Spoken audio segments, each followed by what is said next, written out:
Hello दोस्तों, मैं Aryan school of business advisor and founder online business workshop. आप सभी शिव भक्तों को महाशिवरात्रि की हार्दिक शुभकामनाएं।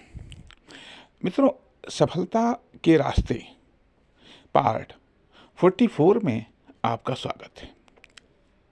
सफलता के रास्ते पार्ट 44 में आपका स्वागत है। इसमें हम बात करेंगे कि एक कहावत है, जहाँ चाह वहाँ राह, जहाँ चाह वहाँ राह।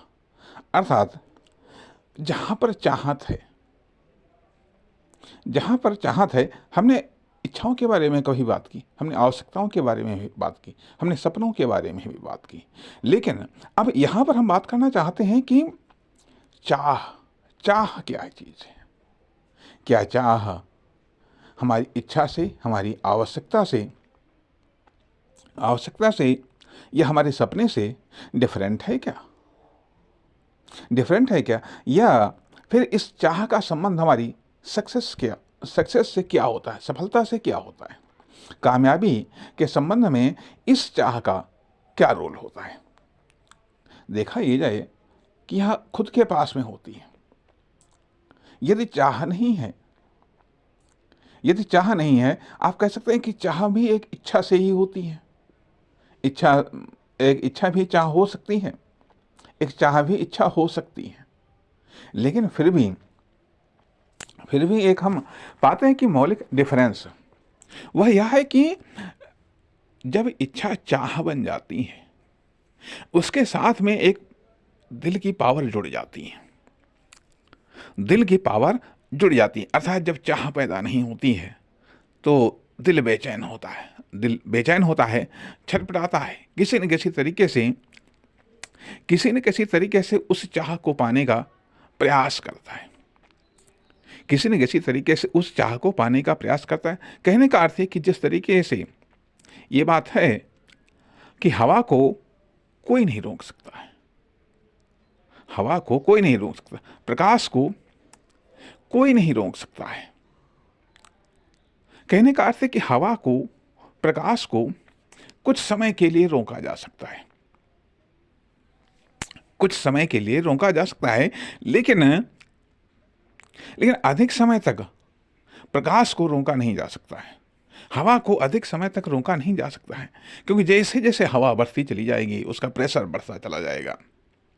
या तो उसे निकलने का रास्ता मिले, नहीं तो वो प्रेशर प्रेशर जब हवा में प्रेशर बढ़ता है तो धीरे धीरे वो कभी ये स्थिति भी आती है कि विस्फोट हो जाता है। प्रकाश है, प्रकाश विस्फोट तो नहीं करता, लेकिन प्रकाश को जरा सा भी यदि कहीं पर कोई भी संकेत मिला या कोई भी जरा सा भी सुराग मिला तो वहां से निकलता है। और जितना ज़्यादा प्रकाश बढ़ता चला जाएगा कि उसका असर बाहरी वातावरण पर भी पड़ता चला जाएगा, उसका असर बाहरी वातावरण पर भी पड़ता चला जाएगा। अर्थात जिसमें है वो प्रकाश, जिसने कैद कर रखा है, उसको भी वो प्रकाशित करता चला जाएगा।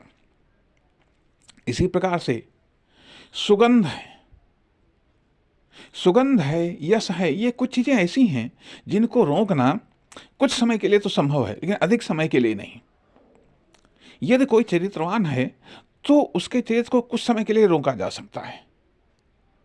आप कह सकते हैं कि हाँ, ये चरित्रवान नहीं, इसमें चरित्र नहीं है, इसमें चरित्र की उत्कृष्टता नहीं है, लेकिन अधिक समय के लिए नहीं, अधिक समय के लिए नहीं, क्योंकि इनको रोकने के लिए एक बड़ी पावर लगती है। तो कहने का अर्थ है कि ये जो चाह है, चाह भी उसी प्रकार की एक चीज है, एक चीज है जो आदमी को कामयाब बना करके ही छोड़ती है, बशर्ते कि इस चाह को आप बढ़ाएं, बशर्ते कि ये चाह हर पल बढ़ती रहे, हर पल बढ़ती रहे। तो ये चाह आप में एक ऊर्जा भरती रहेगी, एक एनर्जी भरती रहेगी।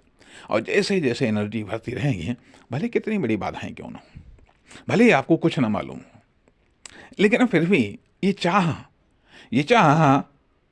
आपको प्रेरणा देगी रिस्क लेने के लिए, प्रेरणा देगी कुछ नया करने के लिए। ऐसे एक्शन आपको बता देगी जिनमें नुकसान भी हो सकता है, लेकिन फिर भी फिर भी वो नुकसान की कीमत पर आगे बढ़ना आपको सिखा देगी। इसलिए जहाँ चाह वहाँ राह, इसलिए चाह को बढ़ाइए, रास्ते अपने आप मिलते चले जाएंगे। रास्ता कोई नहीं, कोई फर्क नहीं पड़ता, लेकिन चाहत को आप, चाहत में एनर्जी भरिएगा, चाहत में आप अपनी ऊर्जा को भरिएगा, चाहत में अपनी अपनी चाह को और चाह में बदलिएगा, और चाह में बदलिएगा। जैसे जैसे ये चाह बढ़ती चलेगी, यदि आपको लगता है कि हाँ बाधा है, बाधा है, हमको नहीं मालूम, कोई रास्ता हमको नहीं दिखाई देता है, कोई रास्ता नहीं दिखाई देता है, तो भी यदि चाह है, चाहे खाली वो चाह है, मतलब छोटी सी चाह है, या चाह में थोड़ी एनर्जी है, उससे हो सकता है काम न चले, उसमें ज़्यादा एनर्जी भरिएगा और ज़्यादा एनर्जी भरिएगा। जैसे जैसे उसमें एनर्जी बढ़ती चली जाएगी, बढ़ती चली, रास्ते तो मिलने ही मिलने, रास्ते तो मिलने ही है। अर्थात चाह धैर्य रखना भी सिखा देगी। बहुत सारे गुण अपने आप में चाह अपने आप में डेवलप कर देती है, उस चीज़ को पाने के लिए जिस चीज़ को आप पाना चाहते हैं। चाहत पैदा करिएगा। कहा जाता है कि अरे मोहब्बत में लोग न जाने क्या क्या हो गए, कोई पागल हो गया, कोई फकीर हो गया, तो कोई शहंशाह हो गया। एक चाह है, चाह है, अर्थात ये चाह इंसान को बदल देती है।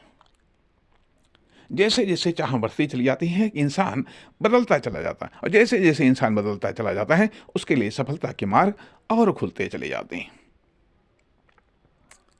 और खुलते चले जाते हैं। लेकिन ये चाह भी यदि सकारात्मक है, सकारात्मक है तो आपको बलवान, ताकतवर, बुद्धिमान बनाएगी। और यदि ये नकारात्मक है, नकारात्मक है तो ये आपको निकम्मा बना देगी। क्योंकि कहा भी गया है कि इसका ने हमें निकम्मा कर दिया, तो इसका ने निकम्मा कर दिया, कहने का अर्थ है कि यह इश्क, मोहब्बत, ये चाह अपने आप में एक ताकत भी होती है। लेकिन यदि ये ताकत अपोजिट लग गई, अपोजिट लग गए कि इश्क ने हमें निकम्मा कर दिया, वरना हम भी इंसान थे काम के, तो ये चाहत इंसान को, अब सवाल इस बात का उठता है किसकी चाह है। जिसको आप चाहेंगे, ये जिस चीज़ को आप चाहेंगे, उसका वैसा ही इफेक्ट पड़ेगा, इफेक्ट पड़ेगा। ईश्वर को आप चाहिए, उसका इफेक्ट कुछ दूसरा है। संसार को चाहेंगे, उसका कुछ इफेक्ट दूसरा है। किसी व्यक्ति को चाहेंगे, उसका इफेक्ट कुछ दूसरा है। कोई लक्ष्य या मंजिल, उद्देश्य को चाहेंगे, उसका इफेक्ट कुछ दूसरा है। उसको लेकर के उत्पन्न की हुई चाह का भी इफेक्ट कुछ दूसरा है, दूसरा। इसलिए जहाँ चाह वहाँ राह। ये ध्यान रखिएगा कि जब जब चाह आपकी शिथिल पड़ जाएगी, जब जब आपकी चाह कमज़ोर पड़ जाएगी, तब तब आपके लिए जो रास्ते हैं वो भी रास्ते सिकुड़ते चले जाएंगे, ये जो रास्ते हैं वो भी बंद होते चले जाएंगे। और चाह रास्तों को बड़ा कर देती है, चाह नए रास्तों को खोल देती है, नए ऑप्शन को खोल देती है, नए ऑप्शन को जनरेट कर देती है। इसलिए इम्पॉर्टेंट है सक्सेस के लिए, इम्पॉर्टेंट है कामयाबी के लिए कि जहाँ चाह वहाँ राह। इसको हमेशा याद रखना। जब जब आप ठहरने लगें, जब जब आप रुकने लगें, चाहे व्यक्तिगत लाइफ हो, चाहे कॉमर्शियल लाइफ हो, चाहे किसी फर्म, दुकान, कंपनी, क्या आपकी फर्म, दुकान, कंपनी में चाह है? कितनी बड़ी चाह है, कितनी बड़ी चाहत है?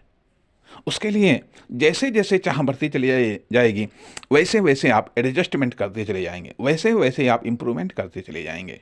इसलिए इम्पोर्टेंट है सक्सेस के लिए, कामयाबी के लिए, जहाँ चाह वहाँ राह। नमस्कार, धन्यवाद।